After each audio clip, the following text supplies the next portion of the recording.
Amazing. Well, I just wanted to show this amazing clip. We've talked a lot about critical race theory on this show, and that's this idea of white privilege and all that garbage. Well, watch this parent who stood up at one of these school meetings they have in the States, and the people organising the meeting asked anybody who agreed with him to stand up with him while he was speaking. Just have a listen to what he had to say.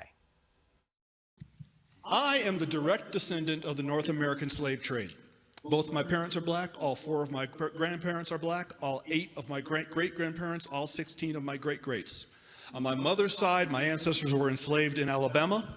On my father's side, we were enslaved in Texas. I am not oppressed. I'm not oppressed, and I'm not a victim. We are not victims of America. We are not victims of some unseen 190-year-old force that kind of floats around in the ether. Putting critical race theory into our classrooms is taking our nation in the wrong direction. Racism in America would by and large be dead today if it were not for certain people and institutions keeping it on life support.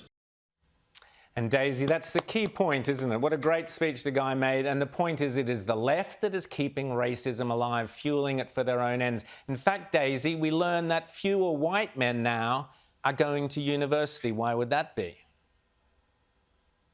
Oh, well, I don't know. Maybe it's because universities are massively left-wing and the left seems to hate white men. I mean, it's interesting. An article in the Wall Street Journal revealed that men are going to university, and I think record lows now in the US is about 59% of university students are women and only about 40% are men. And of those men, enrollments of working-class white men are lower than those of non-white men. I mean, and who could blame them? Why would you want to be in an environment where you are constantly called an oppressor and told everything is your fault?